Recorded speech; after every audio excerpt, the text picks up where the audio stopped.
Now that Subnautica 2's early access has been out for just over a month, it's officially time for me to milk the game.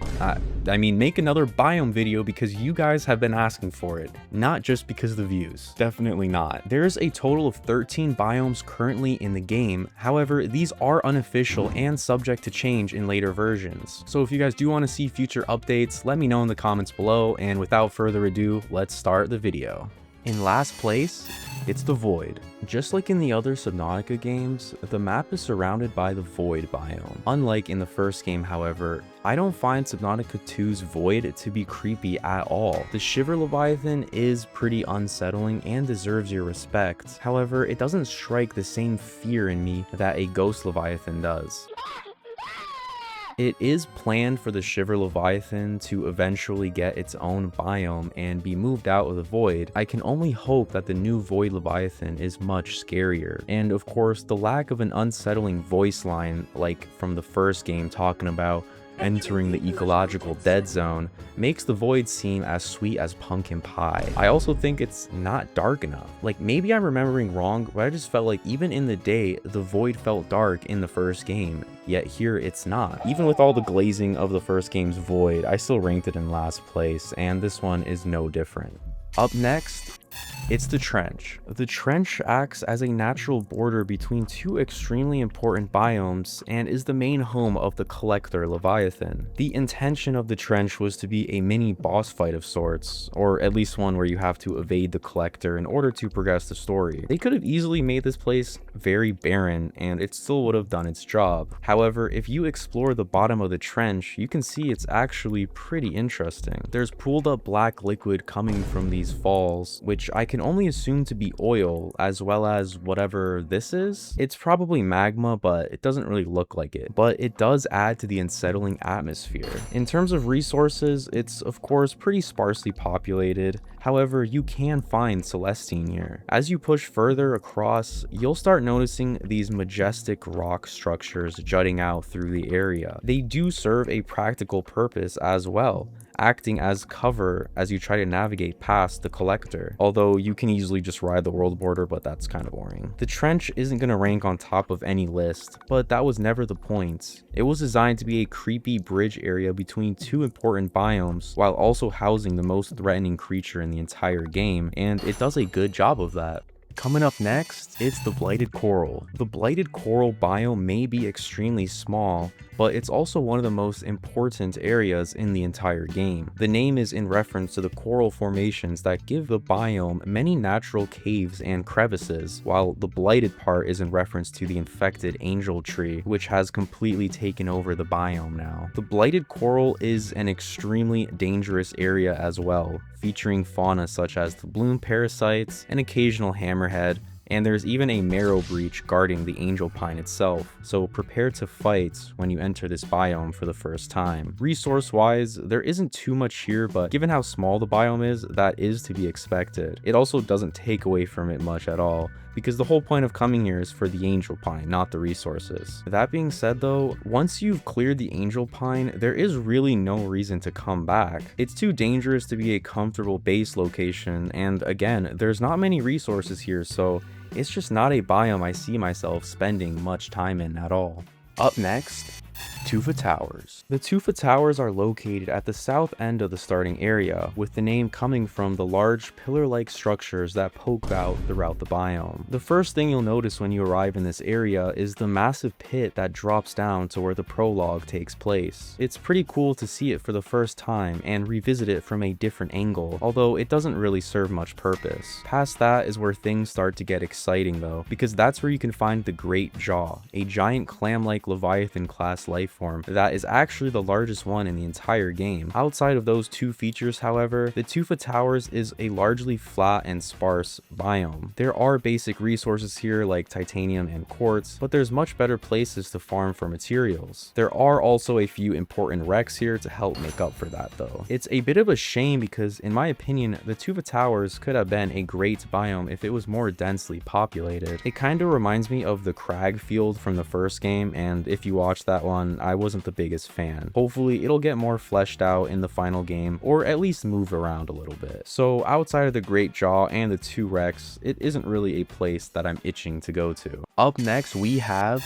the Lead Zone. Located in the northeast corner of the spawn area, the Lead Zone is a fairly small biome. As the name suggests, it's absolutely packed with it's packed with lead. This is pretty much the only reason to actually visit the Lead Zone, well, apart from the cicada wreck, which is also pretty beneficial. Traversing around the Lead Zone is quite enjoyable due to the sheer amount of currents going in and out of the area. On top of that, it is a very safe biome, as I have never ran into any hostile creatures here. In terms of base building, it's also not a bad location to set up a base, especially if you need lots of lead. However, there are still other biomes nearby that, in my opinion, do a better job for housing a base. Overall, the Lead Zone is a pretty good biome. It's super chill, has more lead than you'll ever need, and is connected to a lot of notable area through the currents. However, it doesn't have any aspect that stands out amongst the rest, especially because there are a lot of other really good biomes surrounding it. So that's why it only comes in where it does.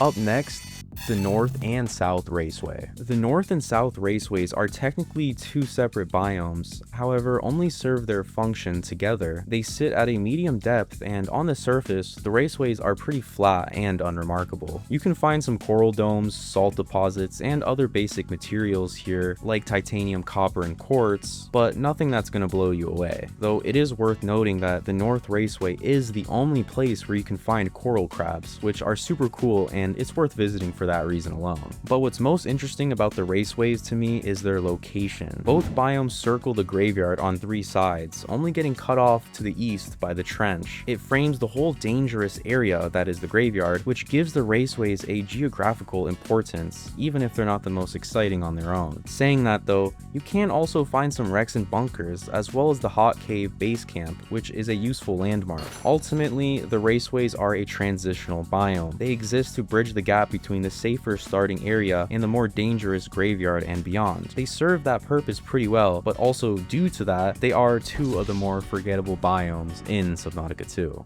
Coming up next, it's Root Canyon. Root Canyon is naturally the last biome that you visit in the game, and is one of the most important ones as well. It's characterized with a large ravine/canyon, which eventually opens up into this massive area. This is where you'll find the cicada wreck, as well as a few other wrecks, and most notably the metal farms, which allow you to stockpile any metal in the entire game, making this area a must visit. I mean, obviously it's a must visit because you gotta come here to beat the game, but you know what I mean. With all of that importance attached to it, it really makes you work for it. The area is guarded by the Collector Leviathan that can make things extremely messy if you get spotted. On top of that, you got Epicureans, plenty of twin Citarays, tongue snatchers, bullet heads, and other annoyances to deal with. Resource-wise, you can find conduit crystals, celestine and triolites, as well as the only place where we can get the axum bacterial cultures for the metal farms. Once you have collected them though, there isn't really a need to come back to the Root Canyon in my opinion, due to how dangerous and sparse it is. At this current state of early access, Root Canyon serves as the final area of the game. Now, of course, I'm expecting that to change in the future, but for right now, it is the final area, so I'm gonna judge it accordingly. If you compare it to the lava lakes from the first Subnautica, Root Canyon just doesn't have that excitement or tension, or even the coolness and the overall vibe that the lava lakes had. It's a little boring, quite honestly, and even when it is no longer the final area, I still hope they can eventually add a bit more personality to this biome. Up next, we have the Crab Cave. Hi. Yeah, it's me, I'm the crab. I'm the crab, guys. Look, I've noticed something. 98.5% of people watching my videos aren't even subscribed. So if this is not your first time watching my videos, you might as well subscribe, guys. You're not gonna regret it. It's literally free. And of course, if you guys are enjoying the video, please be sure to leave a like, and let's get back into it. Up next, it's the Shallows. Just like in the first game, Subnautica 2 spawns you in the Shallows biome. It's a relatively safe starting space located in the center of the spawn area. The Shallows are visually appealing, filled with varying fish, colorful coral, and caves packed with bioluminescence. Unlike the safe Shallows from the first game, however, there is a bit of danger here from the mango nibblers and the occasional hammerhead, but they shouldn't be too big of an issue if you're careful. In terms of resources, you can find plenty of the main three, which is titanium, copper, and quartz. There's also plenty of wrecks dotted around for fragments as well. Having said that, I still think the shallows are a bit boring. There are some cool coral structures and caves, like I said, but apart from that, it's pretty mundane. And because the current map is still fairly small, it's surrounded by a bunch of biomes, some of which are way better for building a base in. So I just don't find myself spending a lot of time in the shallows. That's why I can't rank it any higher. In 5th place, the power plant. The power plant is a massive structure built by the Axum, originally constructed to provide power to the observatory so that they could study the world tree. It now sits completely abandoned after being sabotaged hundreds of years ago, and restoring it to its original working state is one of the key things you need to do in order to beat early access. I'm gonna be honest with you guys, the first time I came across the power plant, I was genuinely shook. If you've seen my first Subnautica video, you know that huge underwater structures like this creep me out like crazy, and the power plant is no exception. So if you have any kind of submechanophobia, this is not going to be a comfortable area for you. And it somehow gets even worse after you turn it on. I can't help but feel like I'm gonna get sucked into the machine or something. Saying that though, I can still appreciate its beauty. The power plant stands out so distinctly against the ocean that it's genuinely breathtaking, even if it's in an unsettling way. You can also find these platforms with what I can only assume to be Axum housing. It's a shame that we can't enter and explore these structures, but hopefully in the future that will change. Danger-wise, the power plant is pretty annoying. There's of course plenty of needler mangoes to rage bait you from 50 meters away, as well as the twin Citarays, which make me want to punch my monitor every single time they get near me. You can also come across these Cerathacans here. I probably said that wrong. They're not hostile, but they look so much like warpers from the first game that I constantly get PTSD every time I see one of them in the corner of my eye. In terms of resources, you can find Atacamite and Celestine here, but there is a lack of the big three, which doesn't make it super practical. Even with those complaints though, the power plant still ranks highly, and rightfully so. It's not the most resource-rich location or the most comfortable area to be in. However, it's integral to the story and easily one of the most memorable places in Subnautica 2. In 4th place, the Anemone Hills. The Anemone Hills is a rolling biome tucked away at the northwest corner of the map and is covered in these large necroli anemones. Before I get into anything else, I just want to say this biome is absolutely stunning. In my opinion, it is easily the best looking area in Subnautica 2, especially at nights when the anemones start glowing in different colors. One of my only gripes with Subnautica 2 is how similar a lot of the biomes feel to each other in the starting area, but the Anemone Hills is the exception to that. It's completely unique, and I would say is one of the coolest biomes in Subnautica in general. Resource-wise, you of course have the main three, and you can even come across silver here as well. It's definitely not the most resource-dense biome, but it does have interesting POIs to make up for it. Here you could find the old habitat, plenty of caves in and around the hills, and a few wrecks and structures to loot as well. Even though Anemone Hills isn't the most practical biome in the game, it's easily the most beautiful and is practical enough to the point where it warrants a pretty good spot to build a base at. So that's why the Anemone Hills are quite high on our list. Coming up in 3rd, it's the Graveyard. The Graveyard, also referred to as the Lava Zone, is one of the most visually striking biomes in the entire game. It's entrenched with massive coral pillars surging with lava, giving it a hellish atmosphere that's sure to keep you on your toes. And of course, it lives up to that atmosphere. The Graveyard is a very dangerous biome. I mean, you can't even enter it without the heat adaptation, and even with it, the heat still remains a major obstacle. If that wasn't enough, there's also many marrow breaches and other hostile creatures, and you may even encounter the collector Leviathan here due to its proximity with the trench. I've had it happen before and it was the worst thing I've ever experienced. But if you are prepared to enter, you will be greatly rewarded. The Graveyard is packed with important materials and POIs like the tadpole farms, the tailings village, a handful of wrecks, and plenty of resources like gold, which you won't be finding in great quantities anywhere else. Strategically, it's a brilliant place to set up a base. It sits somewhat in the middle of the spawn area and the rest of the map, and the heat makes it possible to set up thermal plants, one of the best power sources in the entire game. And you can also see jelly rings doing some questionable things on the lava pillars. I'm so sorry, little one. Overall, the Graveyard biome is excellent. It can be punishing at times, times, however, even more rewarding and extremely unique. If you have the skill, I would definitely recommend building a base in this biome. In second place, the Plateaus. The Plateaus are located at the north of the spawn area, and straight away, it's an extremely unique looking biome. It was created due to millions of years worth of erosion,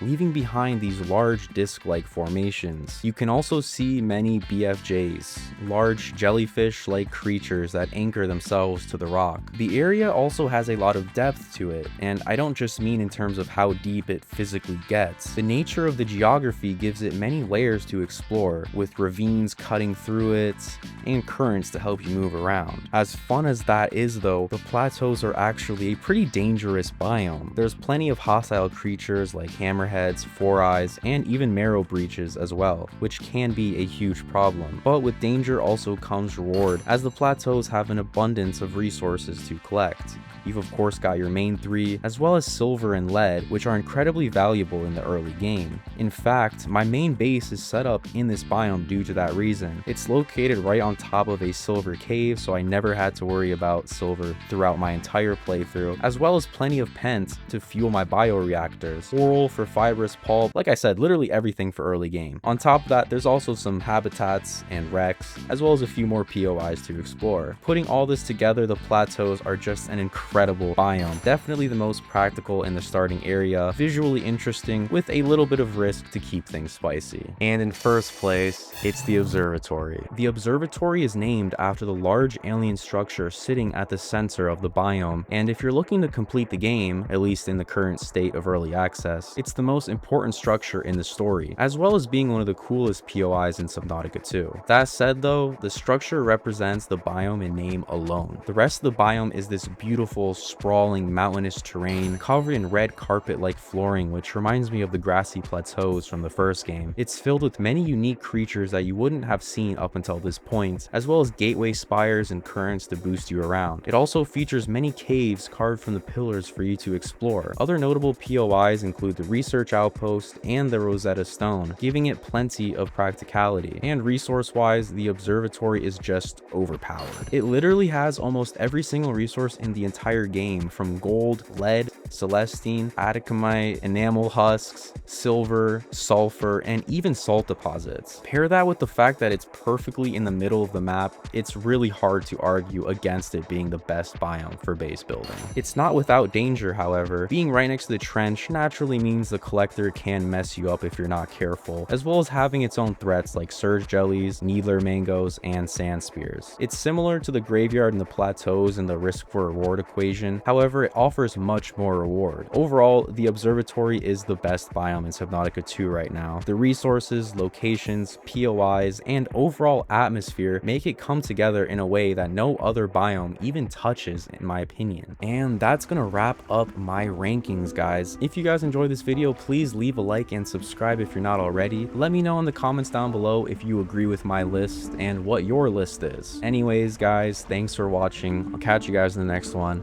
Bye.